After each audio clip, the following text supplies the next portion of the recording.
En aquel tiempo dijo Jesús a sus apóstoles: no penséis que he venido a la tierra a sembrar paz.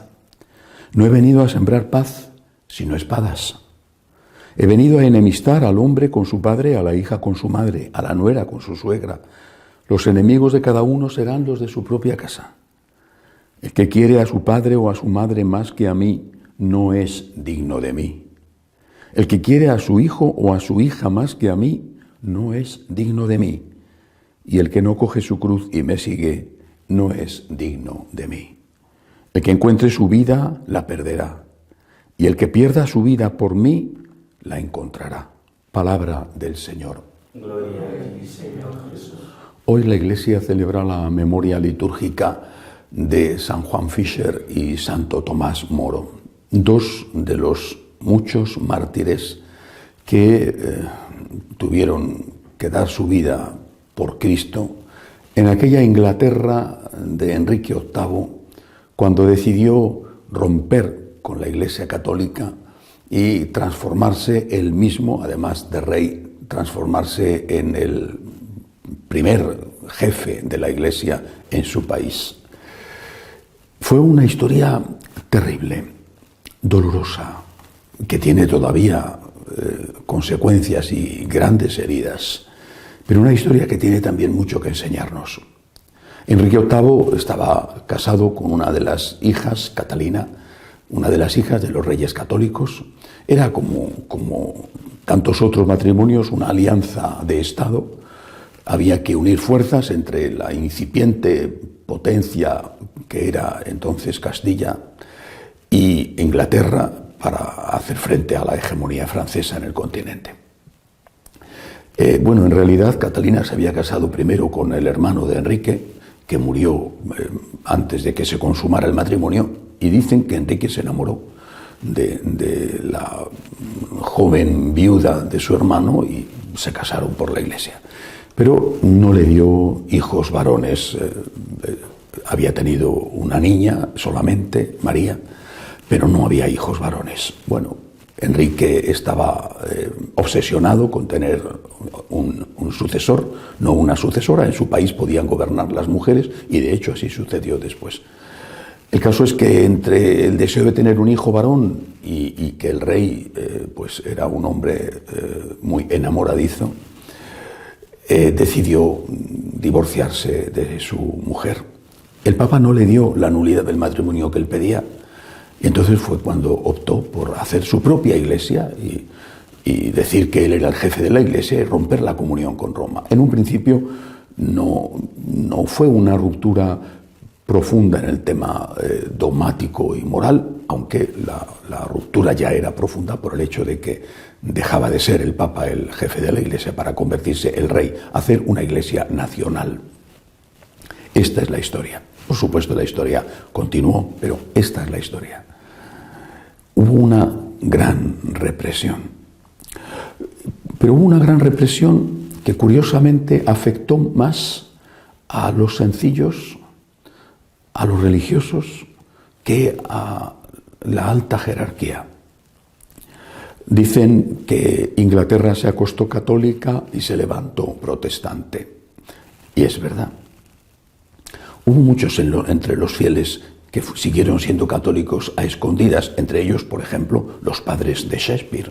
Shakespeare nace en una familia católica que tiene que a escondidas vivir su fe, y todas sus obras están impregnadas del verdadero espíritu católico. Más aún se habla de que incluso él también a escondidas, a pesar de ser una persona de gran éxito en la corte de Isabel I, bueno, pues incluso él también era católico. Bueno, pero ¿qué pasó con los obispos? ¿Qué pasó con los grandes hombres del reino? Había un personaje muy significado, Tomás Moro. Era el canciller del rey, era el primer ministro, un personaje rico, tan influyente como que era amigo personal de Enrique, y además esa amistad se demostraba porque había puesto el gobierno del reino en sus manos. Sin embargo, Tomás no quiso aceptar la decisión del rey. Quiso seguir siendo católico. Le metieron en la famosa prisión junto al Támesis, la Torre de Londres, Allí hicieron todo lo posible para forzar su voluntad. Por ejemplo, las cartas que su hija le escribía, cartas llenas de lágrimas, pidiéndole que pensara en la familia y que tuviera en cuenta que qué más daba al fin y al cabo. Y las respuestas de Tomás a su hija, poniendo a Dios en el primer lugar de su vida, por encima de todo y de todos. A Tomás le cortaron la cabeza, era un noble, le cortaron la cabeza. A muchos otros no les hicieron ese suplicio relativamente suave. Los destripaban y los colgaban en un barrio de Londres, colgados abajo y destripados hasta que morían, donde hoy, por cierto, hay una pequeña y humilde pero bonita capilla católica.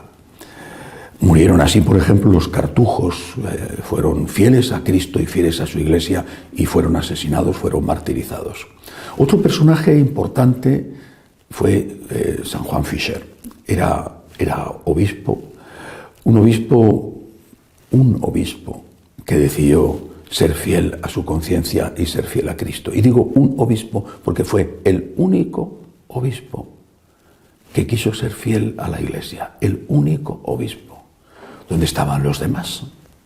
Es verdad que el error que había cometido el Papa antes de esto, los papas, consistió en darle al rey la posibilidad de nombrar él a los obispos. Por lo tanto, los obispos habían sido nombrados por el rey y no le debían fidelidad, por supuesto, en primer lugar al rey, pero habían sido nombrados por el rey. Esto posiblemente pesó muchísimo. Pero en cualquier caso eran obispos católicos. Había llegado la hora de defender a Cristo, de advertir a su pueblo, de decir inmediatamente a sus sacerdotes: no podemos aceptar esto, inmediatamente, después que la gente hiciera lo que quisiera. Pero había que decirle a la gente que estaban dejando la religión verdadera por una religión falsa. Había que decírselo, había que decirlo a los sacerdotes. Solo un obispo, de entre todos los obispos ingleses, fueron fieles a Cristo y a su Iglesia. Solo uno. Esto es lo que tiene que hacernos meditar. ¿A quién seguimos y a quién servimos? ¿Qué es para nosotros lo primero? Para todos nosotros, laicos, clérigos, obispos, ¿qué es para nosotros lo primero? ¿Quién es el primero? ¿A quién le hemos jurado fidelidad? ¿A quién? A Cristo. A Cristo. La Iglesia, la estructura, las bonitas piedras de los edificios, y las había, porque hay que ver lo bellísima que es Canterbury, por ejemplo, Westminster, son espectaculares. Es decir, Walsingham, el monasterio dedicado a la Virgen, que fue destruido, como tantos otros, por los protestantes. Las bellísimas piedras, pues son dolorosas. Perderlos, es doloroso perderlas. Sí, por supuesto, ese santuario tan querido, levantado con tanto amor, esa gran, bellísima catedral gótica, es doloroso perderlo, sí. Y la comodidad de tener un sueldo seguro, pues también es doloroso perderlo, sobre todo a ciertas edades. A ver dónde voy, a ver qué hago, ahora qué tengo que hacer. Pero ¿a quién estamos siguiendo? ¿A quién? ¿Quién es el primero en nuestra vida? Esto que pasó en el siglo XVI, que es el inicio, repito, de la Reforma anglicana, Dios quiera que no vuelva a pasar. Y tenemos que rezar y hacer todo lo posible para que no vuelva a suceder. Unos años antes había pasado en Alemania. En Alemania el pueblo católico permaneció más fiel que en Inglaterra, aunque una parte importantísima se hizo protestante y siguió a Lutero.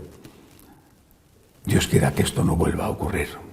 Si volviera a suceder, tenemos que tener siempre muy claro a quién seguimos y a quién servimos. ¿Quién ha dado la vida por nosotros? Cristo. La Iglesia sin Cristo es una casa, quizá hermosa, pero una casa vacía. Es una caja hueca. Es algo que se comerá el tiempo y que arrumbará el óxido. Seguimos a Cristo. Cristo es la Iglesia. Y fuera de Cristo no hay salvación. Que Dios nos ayude a ser fieles como ayudó a aquellos mártires de la Inglaterra de Enrique VIII. Que así sea.